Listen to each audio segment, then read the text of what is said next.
पापसंहारम् एकबिल्वं शिवार्पणम् त्रिशाखैः बिल्वपत्रैश्च अच्छिद्रैः कोमलैः शुभैः तव पूजां करिष्यामि एकबिल्वं शिवार्पणम् कोटिकन्या महादानं तिलपर्वतकोटयः त्रिदलं त्रिगुणाकारं त्रिनेत्रं च त्रियायुधं त्रिजन्म पापसंहारम् एकबिल्वं शिवार्पणम् त्रिशाखैः बिल्वपत्रैश्च अच्छिद्रैः कोमलैः शुभैः तव पूजां करिष्यामि एकबिल्वं शिवार्पणम् कोटिकन्या महादानं तिलपर्वतकोटयः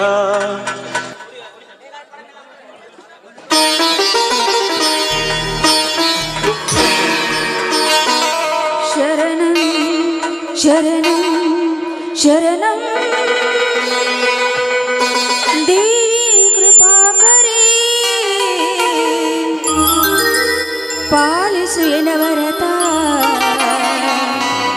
देवी वरगौरी पालिसु एनवरत देवी श्री गौरी शरणं शरणं शरणं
ನಿನ್ನ ನಾನು ಏನಂತ ವರ್ಣಿಸಲು ತಾಯಿ. ಇಂದು ಶೀಗಿ ಹುಣ್ಣಿಮೆ, ಹೊಲವೆಲ್ಲ ಚರಗಸಲ್ಲುವ ಸಮಯ. ಈ ಭೂಮಿ ಬಿತ್ತಿದ್ರು ಕೂಡ ಈ ಬೆಳೆಯಲ್ಲಿ ಬಂಗಾರ ಬೆಳೆಯಂತೆ ಮಾಡಿ ನನ್ನ ಪತಿ ಮೈದ್ನರನ್ನು ಕಾಪಾಡೋ ಭಾರ ನಿನ್ನೆನೆ ಕುಡಿದೆ ತಾಯಿ, ನಿನ್ನೆನೆ ಕುಡಿದೆ.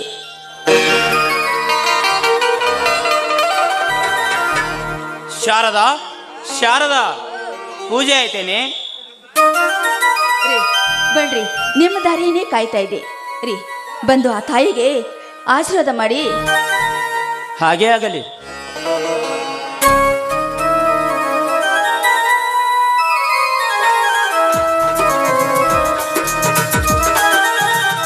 ಅಮ್ಮ ಭೂಮಿ ತಾಯಿ, ನಿನ್ನನ್ನೇ ನಂಬಿಕೊಂಡು ಈ ನಿನ್ನ ಮಡಲಿಗೆ ಬೀಜ ಗೊಬ್ಬರ ತಂದು ಬಿತ್ತನೆ ಮಾಡಿದ್ದೇವೆ ಅಮ್ಮ.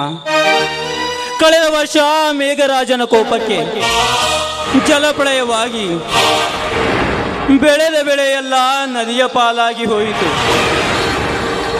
ಪಾಪ, ಇದನ್ನು ಕಂಡ ಎಷ್ಟೋ ರೈತರು ಮಾಡಿದ ಸಾಲವನ್ನು ತೀರಿಸಲಾಗದೆ ಆತ್ಮಹತ್ಯೆ ಮಾಡಿಕೊಂಡಿರುವುದು ನಿನಗೆ ಕಾಣಲಿಲ್ಲವೇ? ಯಾಕೆ ಯಾಕೆ ತಾಯಿ ನಮ್ಮಂತ ರೈತರನ್ನು ಚುಚ್ಚಿ ಚುಚ್ಚಿ ಕೊಲ್ಲುತ್ತಿರುವೆ? ಹೇಳು ತಾಯಿ, ಹೇಳು.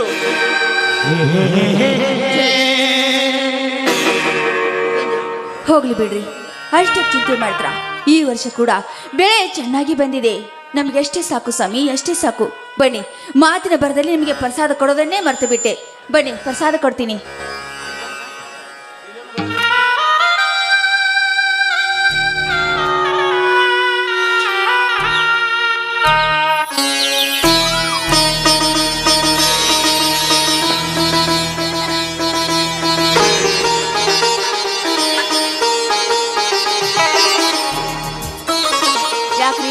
ಹಾಗೆ ನೋಡ್ತಾ ಇದ್ದೀರಾ? ಅದು ಹಾಗಲ್ಲ ಶಾರದಾ, ನೀನು ಕೊಟ್ಟಿರೋ ಹಣ್ಣೇನೋ ಚೆನ್ನಾಗಿದೆ, ಆದರೆ ಇವತ್ತ್ಯಾಕೋ ಈ ಹಣ್ಣು ಕೊಟ್ಟಿರುವ ಹೆಣ್ಣು ಈ ಹಣ್ಣಿಗಿಂತಲೂ ಚೆನ್ನಾಗಿ ಕಾಣ್ತಾ ಇದ್ದಾಳಲ್ಲ ಅಂತ ನೋಡ್ತಾ ಇದ್ದೆ ಅಷ್ಟೇ. ಓಹೋ, ಆದ ವಿಷಯ. ಇವತ್ತೇನಂದ್ರೆ, ಇವತ್ತು ಶೀಘ್ರವೇ, ಅದಕ್ಕಾಗಿ ಬೆಳಗ್ಗೆ ಎದ್ದು ಸ್ನಾನ ಮಾಡಿ ಮನೆ ಮುಂದೆ ರಂಗೋಲಿ ಹಾಕಿ ಹೊಸ ಸೀರೆ ಉಟ್ಟಿಕೊಂಡಿದ್ದೀನಲ್ಲ, ಅದಕ್ಕೆ ಆ ರೀತಿ ಕಾಣ್ತಿರ್ಬೇಕು. ಆದ್ರೂ ನೀನೇನೇ ಹೇಳು ಶಾರದಾ, ಹೆಣ್ಣಿಗೆ ಸುಂದರವಾದ ಸೀರೆಯನ್ನ ಉಡಿಸಿಬಿಟ್ಟರೆ ದೇವತೆ ದೇವತೆ ತರ ಕಾಣ್ತಾಳಂತೆ. ಹೆಣ್ಣಿನ ಅಂದ ಚಂದ ಹಾಗೂ ಅವಳ ಸೌಂದರ್ಯ ಹೆಚ್ಚಾಗೋದು ಈ ಸೀರೆಯಿಂದಾನೇ ಹೊರತು ಇನ್ಯಾವುದರಿಂದಾನೂ ಅಲ್ಲ ಅಂತ ನನಗೆ ಈಗ ಅರ್ಥವಾಯಿತು ಬಿಡು. ಅದು ಸರಿ ಶಾರದಾ, ನೀನು ಈ ಸೀರೆಯಲ್ಲಿ ಅದೆಷ್ಟು ಸುಂದರವಾಗಿ ಕಾಣ್ತಾ ಇದೆಯಾ ಗೊತ್ತಾ? ಅಪ್ಸರೆ ಅಪ್ಸರೆ ತರ ಕಾಣ್ತಾ ಇದೆಯಾ ಕಣೆ. ಬಾರೆ ನನ್ನ ಸ್ವರ್ಗದ ಅಪ್ಸರೆ. ಅಲ್ರಿ, ಈ ನಿಮ್ಮ ಧರ್ಮ ಪತ್ನಿಯನ್ನು ಎಷ್ಟು ಹೊಗಳ್ತಾ ಇದ್ದೀರಾ?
Mama, I love you.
वाह वाह वाह वाह वाह वाह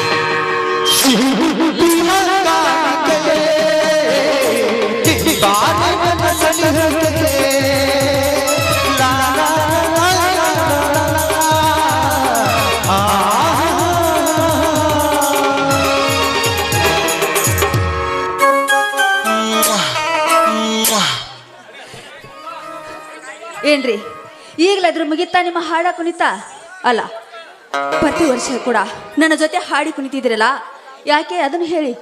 ಅಯ್ಯೋ ಅಜ್ಜಿ, ನಮ್ಮ ದೇಶದಲ್ಲಿ ಪ್ರತಿಯೊಬ್ಬ ರೈತನು ಕೂಡ ಕಷ್ಟಪಟ್ಟು ದುಡಿದು ಬೀಜ ಗೊಬ್ಬರ ತಂದು ಈ ಭೂತಾಯಿಯ ಉಡಿ ತುಂಬುತ್ತಾರೆ.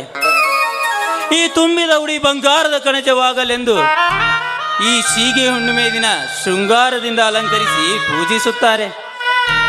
ಓಹೋ ರೀ, ಮಾತನ್ನು ಬೇರೆ ಕಡೆ ತಿರುಗಿಸಬೇಡಿ. ಪ್ರತಿ ವರ್ಷ ಈ ಹೊಲಕ್ಕೆ ಕರೆದುಕೊಂಡು ಬಂದು ನನ್ನ ಜೊತೆ ಹಾಡಿ ಕುಣಿತಿರಲ್ಲ ಅದನ್ನ ಮೊದಲು ಹೇಳಿ. ಓ, ಆ ವಿಷಯನಾ? ಅದೇ ಶಾರದಾ, ನಮ್ಮ ದೇಶದ ಸಂಸ್ಕೃತಿಯ ಪ್ರಕಾರ ಈ ಭೂತಾಯಿಯನ್ನ ನಿನ್ನಂತ ಹೆಣ್ಣಿಗೆ ಹೋಲಿಸುತ್ತಾರೆ. ಈ ಭೂತಾಯಿಯ ಮಡಿಲಲ್ಲಿ ಬೆಳೆದ ಬೆಳೆಯನ್ನ ಕಂಡಾಕ್ಷಣ ನಿನ್ನೊಂದಿಗೆ ಹಾಡಿ ಕುಣಿದರೆ ಈ ಭೂತಾಯಿಯೊಂದಿಗೆ ಹಾಡಿ ಕುಣಿದಷ್ಟು ಸಂತೋಷವಾಗುತ್ತದೆ. ಓಹೋ, ಹೇಗಾದ್ರೂ ಮಾಡಿ ನನ್ನ ಜೊತೆ ಹಾಡಿ ಕುಣಿಯೋದಕ್ಕೆ ಯಾವ್ದಾದ್ರೂ ಒಂದು ನೆಂಪ ಹುಡುಕುತ್ತಾ ಇರ್ತೀರಾ. ಹೋಲಿ ಬಿಡಿ, ಇವತ್ತು ಶ್ರೀಗುರು ನೀವೇ ಹೊಲವೆಲ್ಲ ಚರ್ಗ ಚೆಲ್ಲಿ ಆ ನಂತರ ನಿಮ್ಮ ತಮ್ಮ ನಂದ ನಂತರ ಊಟ ಮಾಡೋಣ, ಏನಂತೀರಾ? ಅಲ್ವೇ ಶಾರದಾ, ನಾನೊಬ್ಬನೇ ಚರಗ ಚೆಲ್ಲಿದರೆ ಹೇಗೆ? ನೀನು ಕೂಡ ಬಾ, ಇಬ್ಬರು ಸೇರಿ ಚರಗ ಚೆಲ್ಲಿದರಾಯ್ತು. ಇಬ್ಬರು ಚೆಲ್ಲಬೇಕಾ? ಆಯ್ತು, ಇಬ್ಬರು ಕೂಡಿ ಚರಗ ಚೆಲ್ಲೋಣ. ನಿಮ್ಮ ತಮ್ಮ ಬಂದ ನಂತರ ಎಲ್ಲರೂ ಕೂಡಿಕೊಂಡು ಊಟ ಮಾಡೋಣ. ಹಾಗೆ ಆಗಲಿ.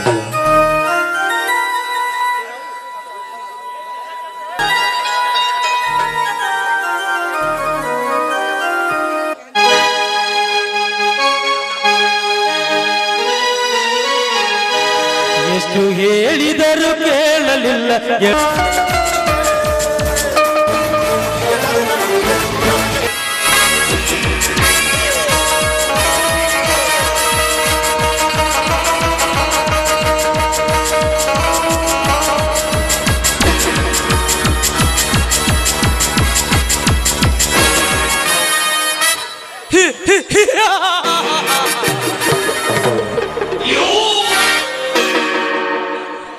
ಈ ಊರಿನಲ್ಲಿ ನನಗಿಂತ ಯಾರಾದರೂ ಕಿರಿಯರು ನನ್ನ ಎದುರಿಗೆ ನಿಂತಿದೆ ಆದ್ರೆ ನಾನು ಅವರ ಪಾಲಿಯ ಕಿಲ್ಲರ್ ಕಿರಾತಗಳನ್ನು ತಿಳಿದುಕೊಳ್ಳಿ.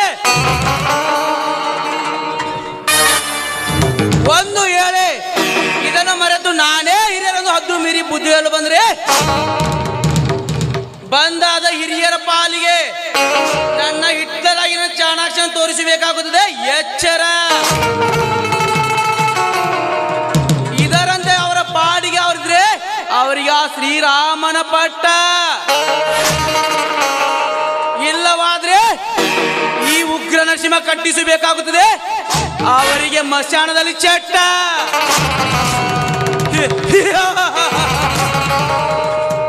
ಕುಂಟಪ್ಪ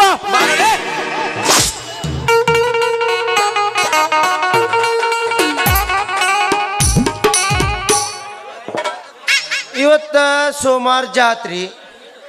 ಈ ನನ್ನ ಮಕ್ಕಳ ಆ ನಮ್ಮ ಧರ್ಮನ ಅಂಗಡಿ ಹತ್ತಿ ಕೂತು ಕುಡಿಯಾಕತ್ತಾರ ಅಂತ ಹೇಳ್ತೀನ ನಾ.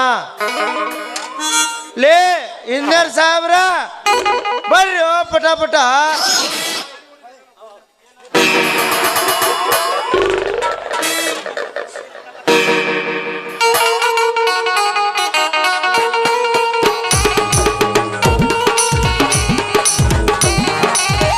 ಲೇ ತಮ್ಮ ನೀ ಈ ಕಡೆ ಹಿಡ್ಕೋ, ಹಿಡಿ. ಲೇ ತಮ್ಮ ನೀ ಆ ಕಡೆ ಹಿಡ್ಕೋ. ಅಷ್ಟೇ ಹಿಡ್ಕೋರಿ. ಅಯ್ಯಪ್ಪ ಇದು ಬುಕ್ ಒಂದು ತಡ್ಯಾಕತ್ತಿಲ್ಲ ಕೈಯಾಗ. ಎಷ್ಟೈತಂತ ನಾನು ನೋಡಿ ಹೇಳ್ತೀನಿ. ಲೇ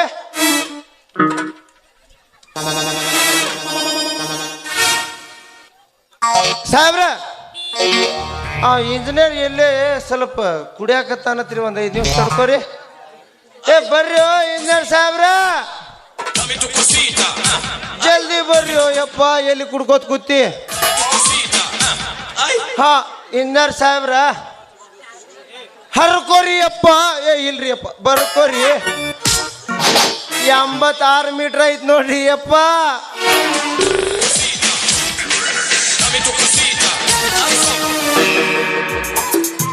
ರೀ ಯಾರು ನೀವು?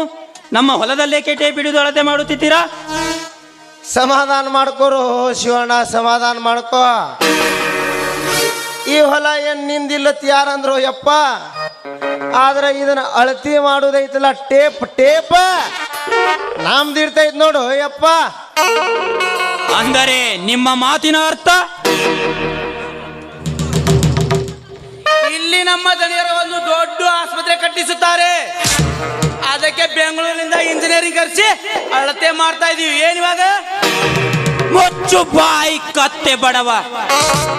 ಆಸ್ಪತ್ರೆ ಕಟ್ಟಿಸುವ ಹಾಗಿದ್ದರೆ ನಿಮ್ಮ ದಣಿಯವರ ಜಮೀನಿನಲ್ಲಿ ಕಟ್ಟಲಿಕ್ಕೆ ಹೇಳು. ಅದನ್ನ ಬಿಟ್ಟು ಕಂಡವರ ಜಮೀನಿನಲ್ಲಿ ಕಾಲಿಡಲು ಬಂದರೆ ಅದೇ ಕಾಲನ್ನ ಕತ್ತರಿಸಿ ಹಾಕಬೇಕಾಗುತ್ತದೆ. ಮೊದಲು ಹೊರಡೋಗಿ ಇಲ್ಲಿಂದ. ಏ ಶಿವನ ಬಾಯಿ ಬಿಗಿಡದ ಮಾತನಾಡು. ತಡ್ಕೋರ್ಲಿ ತಮ್ಮ, ಅಟ್ಯಾಕ್ ಅವಸರ ಮಾಡಾಕತ್ತಿ. ನೀ ಸ್ವಲ್ಪ ತಡ್ಕೋರು ಯಪ್ಪ, ನಾ ತಿಳಿಸಿ ಹೇಳ್ತೀನಿ. ನೋಡಿ ಶಿವಣ್ಣ, ಈಗ ಕಟ್ಸೋದು ಆಸ್ಪತ್ರೆ ನಿನ್ನ ಜಾಗನಾಗಲ್ಲೋ ಯಪ್ಪ. ಅದು ನಮ್ಮ ದನಿಯಾರ ಜಾಗನ್ಯಾಗ. ಈ ಹಡಿಸಿ ಮಗ ಇಂಜಿನಿಯರ್ ಅಳತಿ ಮಾಡಿದಾಗ ಗೊತ್ತಾತ ನಿಂದ ಅರ್ಧ ಹೊಲ್ದಾಗ ಬರ್ತೈತಂತ. ಹಂಗಂತ ನೀನು ಪುಕ್ಷಾಟಿ ಕೊಡ್ಬೇಡ ಯಪ್ಪ. ಕೈ ತುಂಬ ದುಡ್ಡು ಕೊಡ್ತೀವಿ, ದುಡ್ಡು. ರೀ ಕಾಣ್ಕೂರಿ, ನೀವು ದುಡ್ಡು ಕೊಡ್ತೀರಿ ಅಂತ ಈ ನಮ್ಮ ಬಂಗಾರದಂತ ಹೊಲವನ್ನು ನಿಮಗೆ ಬಿಟ್ಟು ಕೊಡಲು ನಾವೇನು ದಡ್ರ ಅಂತ ತಿಳ್ಕೊಬೇಡಿ. ನೋಡಿ, ನೀವು ತಿಳಿದ ಹೇಳಿದ್ರು ತಿಳಿಲಾರ್ದ ಹೇಳಿದ್ರು ಅದು ನಮಗೆ ಬೇಡವಾದ ವಿಷಯ. ಈ ನಮ್ಮ ಬಂಗಾರದಂತ ಹೊಲವನ್ನು ನಿಮಗೆ ಬಿಟ್ಟು ಕೊಡೋದಿಲ್ಲ. ಈ ನಿಮ್ಮ ಸಾಹುಕಾರ ಹೊಲ ಅಳತಿ ಮಾಡಕ್ ಬಂದಿದ್ದೇನಲ್ಲ, ಈ ಹೊಲ ಅಳತಿ ಮಾಡೋ ಹೊಲವನ್ನು ರೈತರಾದ ನನ್ನ ಗಂಡ ಕರಿ ಮಾಡುವಷ್ಟು ಶಕ್ತಿ ಇದೆ. ನೋಡು, ನಿಮಗೆ ಎಷ್ಟು ದುಡ್ಡು ಬೇಕು ಅಷ್ಟು ದುಡ್ಡು ಸಾಯಂಕಾಲ ಬಂದು ಎನಿಸಿಕೊಂಡು ಹೋಗುತ್ತೇಳೋ ನಿಮ್ಮ ಜನಿಗೆ. ಮುಚ್ಚ ಬಾಯಿ ಸೊಕ್ಕಿನ ಹಕ್ಕಿ ಮರಿ. ಏಕೆ ಬಂದ ಒಂದು ಹದ್ದು ಮೀರಿ ಹಾರ್ಯಾಡಿದರೆ ಹಾರ್ಯಾಡೋ ಈ ನಿನ್ನ ದೇಹಕ್ಕೆ ಈ ನನ್ನ ಬಂದೂಕಿನ ಗುಂಡು ಹಕ್ಕು ರಕ್ತಕಾರ ನೆಲಗೆ ಬೀಳುತ್ತೀಯ. ಎಚ್ಚರ. ಕೇವಲ ಒಂದು ಮಾಮೂಲಿ ಹೆಣ್ಣಾಗಿ ಸ್ವತಃ ತೂರಿಗೆ ಹೊಡೆಯದ ಆ ನಮ್ಮ ದಣಿಯರ ಆಸ್ತಿಯನ್ನು ಖರೀದಿ ಮಾಡಿಟ್ಟು ಚರ್ಬಿ ಬಂದಿತ್ತ ನಿನಗೆ? ಮತ್ತೊಬ್ಬರ ಮನೆ ಎಂಜಲು ನೆಕ್ಕುವ ಬೀದಿ ನಾಯಿಯೇ, ಈ ನಿನ್ನ ತುಕ್ಕು ಹಿಡಿದಿರುವ ಬಂದೂಕಕ್ಕೆ ಹೆದರಿ ನಮ್ಮ ಆಸ್ತಿಯನ್ನು ನಿಮಗೆ ಬಿಟ್ಟು ಕೊಡುವೆ ಎಂದು ತಿಳಿದಿರುವೆ ಮಗನೇ. ಒಳ್ಳೆ ಮಾತಿನಿಂದ ಈಗ ಜಾಗ ಖಾಲಿ ಮಾಡಿದ್ರೆ ಬದುಕ್ತೀರಾ ಮಕ್ಕಳೇ? ಇಲ್ಲವಾದರೆ ಇದೇ ನಮ್ಮ ಹೊಲದಲ್ಲಿ ನಿಮ್ಮನ್ನೆಲ್ಲ ಜೀವಂತವಾಗಿ ತಪನ್ ಮಾಡಬೇಕಾಗುತ್ತದೆ. ಬಲು ಎಚ್ಚರ.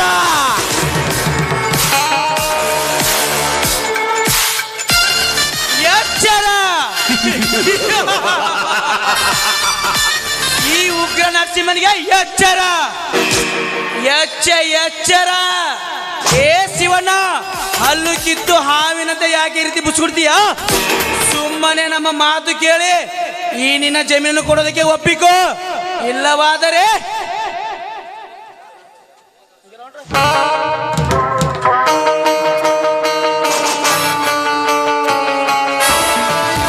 ಲೇ ನರಸಿಂಹ, ಎತ್ತಿರುವ ಈ ನಿನ್ನ ಬಂದೂಕನ್ನು ಮೊದಲು ಕೆಳಗಿಳಿಸು ಮಗನೇ, ಇಲ್ಲವಾದರೆ ಇದೇ ನಮ್ಮ ಜಮೀನಿನಲ್ಲಿ ರಕ್ತ ಕಾರಿ ಸಾಹಿತ್ಯ ಮಗನೇ, ಎಚ್ಚರ. ಅಣ್ಣ, ಇವ್ರೇಕೆ ನಮ್ಮ ಜೊತೆ ಜಗಳ ಮಾಡ್ತಿದ್ದಾರೆ? ಯಾಕಣ್ಣ, ಏನಾಯ್ತು? ನೋಡಪ್ಪ ವಿಜಯ್, ಇವರು ನಮ್ಮ ಆಸ್ತಿಯನ್ನು ಕೊಡಂತ ನಿಮ್ಮ ಅಣ್ಣನೊಂದಿಗೆ ಜಗಳ ಮಾಡ್ತಾ ಇದ್ದಾರೆ. ಏನು, ನಮ್ಮ ಆಸ್ತಿಯನ್ನು ಇವರಿಗೆ ಬಿಟ್ಟು ಕೊಡ್ಬೇಕಂತ? ಯಾಕೆ ಅತ್ತಿಗೆ? ಇವರೇನು ನಮ್ಮ ಸಂಬಂಧಿಕರ? ಇಲ್ಲ ನಮ್ಮ ತಂದೆಗೆ ಹುಟ್ಟಿದ ಮರಿ ಮೊಮ್ಮಕ್ಕ? ಸಮಾಧಾನ ಮಾಡ್ಕೋರು ಯಪ್ಪ, ಸ್ವಲ್ಪ ಸಮಾಧಾನ ಮಾಡ್ಕೋ. ನೋಡ್ತಮ್ಮ, ಈ ನಮ್ಮ ದನಿಯಾರ ಈ ಸಿದ್ಧನಾಥ್ ತಾಂಡೆದಾಗ ಒಂದು ದೊಡ್ಡದ ಆಸ್ಪತ್ರೆ ಕಟ್ಟಿಸ್ಬೇಕ ತೀರ್ಮಾನ ಮಾಡ್ಯಾರು ಯಪ್ಪ. ಒಳ್ಳೇದಾಯ್ತಲ್ಲ, ನೀವು ಆಸ್ಪತ್ರೆ ಕಟ್ಟಿಸುತ್ತ ಅಂದ್ರೆ ಅದು ನಮ್ಮ ಊರಿನ ಜನಕ್ಕೆ ತುಂಬಾ ಅನುಕೂಲವಾಗುತ್ತದೆ. ಇದರಲ್ಲಿ ಜಗಳ ಮಾಡುವ ಅವಶ್ಯಕತೆ ಏನಿದೆ? ಅದು ಹಾಗಲ್ಲ ವಿಜಯ್. ಅವರು ಆಸ್ಪತ್ರೆ ಕಟ್ಟಲಿಕ್ಕೆ ಅವರ ಹೊಲದಲ್ಲಿ ಜಾಗ ಕಡಿಮೆ ಬೀಳುವುದರಿಂದ ಈಗ ನಮ್ಮ ಹೊಲದಲ್ಲಿ ಜಾಗ ಕೇಳುತ್ತಿದ್ದಾರೆ. ಅದಕ್ಕೆ ನಾನು ಒಪ್ಪದಿದ್ದಕ್ಕೆ ನನ್ನ ಜೊತೆ ಈ ರೀತಿಯಾಗಿ ಜಗಳವಾಡುತ್ತಿದ್ದಾರೆ. ಸಾಧ್ಯವಿಲ್ಲ. ಇವರು ಆಸ್ಪತ್ರೆ ಕಟ್ಟಲಿಕ್ಕೆ ಈ ನಮ್ಮ ಬೆಳೆ ಬೆಳೆಯುವ ಹೊಲವನ್ನು ಇವರಿಗೆ ಬಿಟ್ಟು ಕೊಡಲಿಕ್ಕೆ ಅದೆಂದಿಗೂ ಸಾಧ್ಯವಿಲ್ಲ. ನೋಡಿ, ನೀವು ಆಸ್ಪತ್ರೆ ಕಟ್ಟುತ್ತೇವೆ ಎನ್ನುವ ಹಂಬಲ ನಿಮಗಿದ್ದರೆ ಅದು ನಿಮ್ಮ ದಣಿಯವರ ಆಸ್ತಿಯಲ್ಲಿ ಕಟ್ಟಿಕೊಳ್ಳಿ. ಅದನ್ನು ಬಿಟ್ಟು ಆಸ್ಪತ್ರೆ ಕಟ್ಟುತ್ತೇವೆ ಎಂದು ನಮ್ಮ ಹೊಲಕ್ಕೆ ಏನಾದರೂ ಕೈ ಹಾಕಿದ್ದೆ ಆದರೆ ಆಸ್ಪತ್ರೆ ಕಟ್ಟುವ ಜಾಗದಲ್ಲಿ ನಿಮ್ಮೆಲ್ಲರ ಸಮಾಧಿಯನ್ನು ಕಟ್ಟಬೇಕಾಗುತ್ತದೆ ಮಗನೇ. ಮೊದಲು ಹೊರಟು ಹೋಗು. ಸಮಾಧಿ? ಎಷ್ಟು ನಿನ್ನಂತ ಎಷ್ಟೋ ನರಿಗಳನ್ನು ಜೀವಂತಾಗಿ ಒಗ್ಗಿದು ಹಾಕಿ ಅವರ ಗೋರಿಯ ಮೇಲೆ ಮಣಿ ಕಟ್ಟಿಕೊಂಡವರು ಈ ರಾಜಕೀರಣದನಿಗೆ ನೀನು ಸಮಾಧಿ ಕಟ್ಟುತ್ತೀಯಾ? ಅದು ನಿನ್ನ ಕನಸಿನ ಮಾತು. ಲೇ ನರಸಿಂಹ, ನೀನು ರಾಜಕೀಯದವರಾದ ಮಾತ್ರಕ್ಕೆ ನಿಮಗೇನು ರೆಕ್ಕೆ ಬಂದಿದೆಯಾ ಮಗನೇ? ಹಿಂದೆ ಓಟು ಹಾಕಿ ಆರಿಸಿ ತಂದು ಮಂತ್ರಿಗಿರಿ ಮಾಡಲು ಹಚ್ಚಿದವರೇ ನಮ್ಮಂತ ಅನ್ನದಾತರು ಎಂದು ನೆನಪಿನಲ್ಲಿಟ್ಕೊ ಮಗನೇ. ಅದೇ ರೀತಿಯಾಗಿ ಓಟು ಹಾಕಿದ ಜನರಿಗೆ ಒಳ್ಳೆಯದನ್ನು ಮಾಡುವುದನ್ನು ಬಿಟ್ಟು ಕಂಡವರ ಆಸ್ತಿಯಲ್ಲಿ ಕೈ ಹಾಕಲು ಬಂದರೆ ಅದೇ ನಿಮ್ಮ ಕೈಗಳನ್ನು ಕತ್ತರಿಸಿ ಹಾಕಿ ಹೊರ ಬರುತ್ತಿರುವ ಅದೇ ರಕ್ತದಿಂದಲೇ ನಿಮ್ಮೆಲ್ಲರ ಚರಿತ್ರೆಯನ್ನು ಬರೆಯಬೇಕಾಗುತ್ತದೆ ಮಗನೇ. ಮೊದಲು ಹೊರಟು ಹೋಗು. ನೋಡಿ, ಒಬ್ಬ ಆಸ್ತಿ ಕೊಡಬೇಕೆಂದ ತನ್ನ ಸ್ವಇಚ್ಛೆಯಿಂದ ಹೇಳಿದ್ರೆ ಮಾತ್ರ ಅದನ್ನು ಖರೀದಿ ಮಾಡೋ ಹಕ್ಕು ನಿಮಗಿರುತ್ತದೆ. ಅದನ್ನು ಬಿಟ್ಟು ಬಲವಂತವಾಗಿ ನಮ್ಮ ಆಸ್ತಿಯನ್ನು ಕಿತ್ತುಕೊಳ್ಳಲು ನೋಡಿದರೆ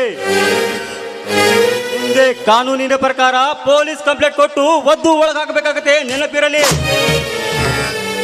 ಹಂಗ ಆಗ್ಲಿ ಬಿಡ್ಲಿ ತಮ್ಮ, ಯಾರು ಬ್ಯಾಡ ಅಂದ್ರೆ ಏ ಶಿವಣ್ಣ, ಈ ನಿಮ್ಮ ಹುಡುಗ ಬುದ್ಧಿ ಬಾಯಿಗೆ ಬಂದಂಗೆ ಮಾತಾಡಕತ್ತಾನೋ ಯಪ್ಪ. ನೀನ ಮನಿ ಹಿರಿಯನಾಗಿ ಸ್ವಲ್ಪ ಚಂದಂಗಿ ಸ್ವಲ್ಪ ಬುದ್ಧಿ ಹೇಳ. ಯಾಕಂದ್ರೆ ಇಲ್ಲಿಗೆ ಕಾಲ ಮಿಂಚಿಲ್ಲ. ಇನ್ನ ನೀವು ಅಣ್ಣ ತಮ್ಮಂದ್ರೆ ಮನೆಗೆ ಹೋಗಿ ಕುಂತ ವಿಚಾರ ಮಾಡಿ ಮುಂದೆ ಹೆಂಗೆ ಆಕೈತೆ ಹಂಗೆ ಮಾಡೋಣಂತ ಹೇಳ್ರಿ. ಅದನ್ನ ಬಿಟ್ಟು ಕಂಪ್ಲೇಂಟ್ ಅಂದ್ರೆ ಏನು ಶಿವಣ್ಣ ಈ ಹುಡುಗರ ಕಾರ್ಕೊಂಡ್ರೆ ನೀವ್ಯಾಕೆ ಇವರಿಗೆ ಅಷ್ಟೊಂದು ತಿಳಿಸಿ ಹೇಳುತ್ತೀರಾ? ನಮ್ಮ ದನಿಯರ ಬಗ್ಗೆ ಇವರಿಗೇನು ಸರಿಯಾಗಿ ಗೊತ್ತಿಲ್ಲದೆಂದು ಕಾಣುತ್ತದೆ. ಇದಕ್ಕೆ ಮುಂದೆ ಏನಾಗುತ್ತದೆ ಅವರಿಗೆ ಆಗ ಅರ್ಥ ಆಗುತ್ತದೆ. ಓ ನಡೆಯರಿ, ಹೋಗೋಣ.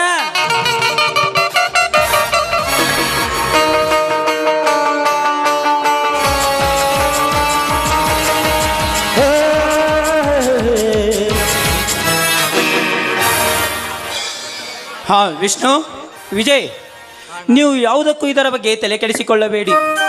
ದುಷ್ಟರ ಸಂಘ ಅಭಿಮಾನಕ್ಕೆ ಮಾನಭಂಗ ಎಂಬಂತೆ ನಮಗೇಕೆ ಬೇಕು ಇವರ ಸಹವಾಸ? ಸಮಯ ನೋಡಿಕೊಂಡು ನಾನೇ ಅವರಿಗೆ ವಿಷಯವನ್ನು ತಿಳಿಸುತ್ತೇನೆ. ನೀವು ಇಲ್ಲಿಗೆ ಸುಮ್ಮನಿದ್ದು ಬಿಡಿ, ಸರಿನಾ? ಅಣ್ಣ, ಅವರು ದುಷ್ಟರೆಂದು ನಾವು ಸುಮ್ಮನಾಗಿ ಬಿಟ್ಟರೆ ಮುಂದೆ ನಮಗೆ ತೊಂದರೆ ಕೊಡುತ್ತಲೇ ಇರುತ್ತಾರೆ.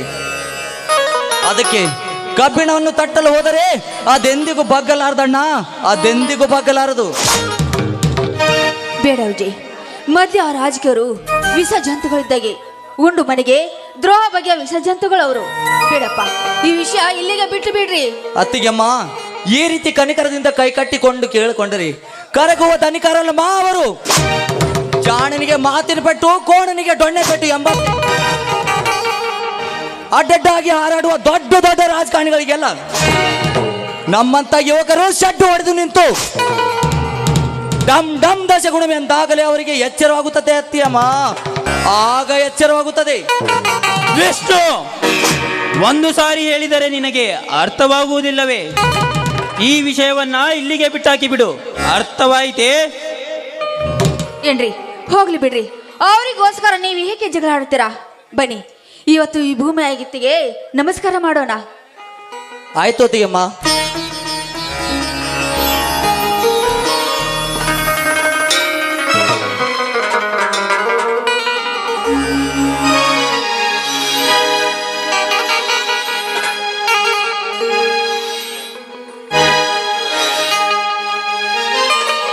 ಅಮ್ಮ ಭೂಮಿ ತಾಯಿ, ನನ್ನ ಹಾಗೆ ಪ್ರತಿಯೊಂದು ಹಳ್ಳಿಯ ರೈತನು ಕೂಡ ಕಷ್ಟಪಟ್ಟು ದುಡಿಯುತ್ತಿದ್ದಾನೆ.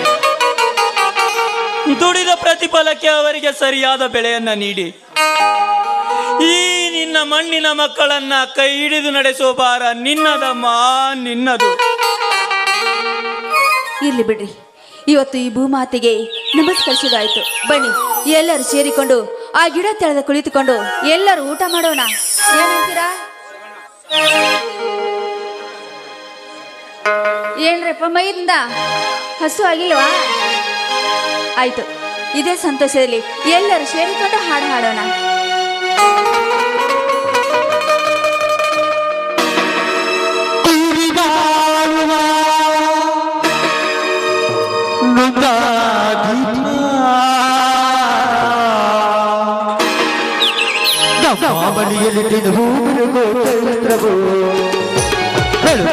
ಈ ಪ್ರೀತಿ ಕರಗಲು ಸಾಧ್ಯವೋ?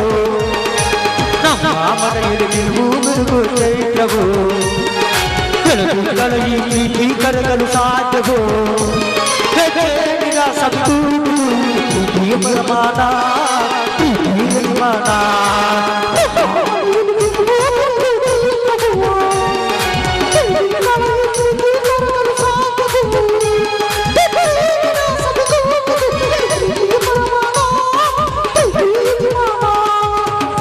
ಮನೆಯಲ್ಲಿ ಈ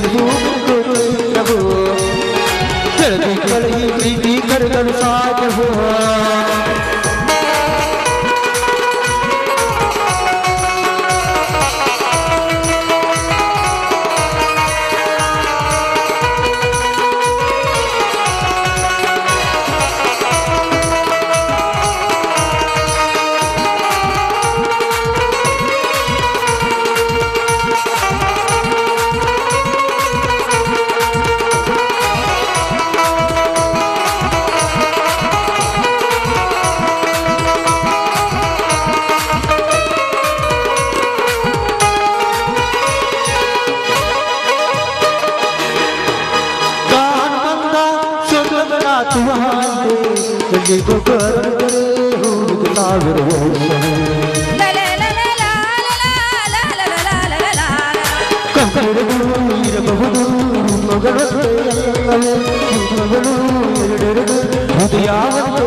ಕರಗಲು ಸಾಧ್ಯವೋ?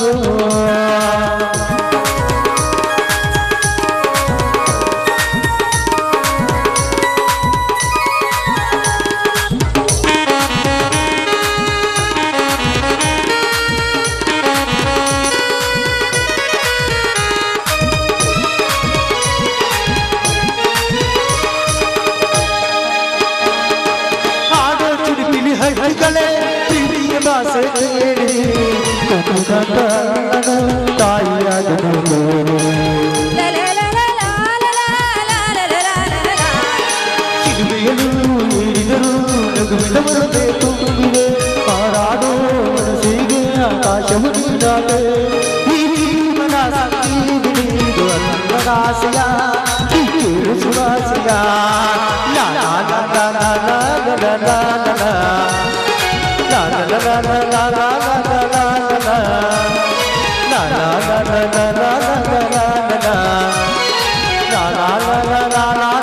ಲಾ ಒಬ್ಬೊಬ್ಬೊಬ್ಬ ಏನಪ್ಪ ಕೆಲಸ ಮಾಡಿ ನಿಮಗಂತೂ ಸುಸ್ತಾಗಿಲ್ಲ, ನನಗಂತೂ ಹೊಟ್ಟೆ ತುಂಬಾ ಹಸ್ತಾ ಇದೆ. ಬನ್ನಿ ಎಲ್ಲರೂ ಸೇರಿ ಊಟ ಮಾಡೋಣ. ಆಯ್ತು ನಡೆ ಶಾರದಾ, ಹೋಗೋಣ. ಎಷ್ಟು ಹೇಳಿದರೂ ಕೇಳಲಿಲ್ಲ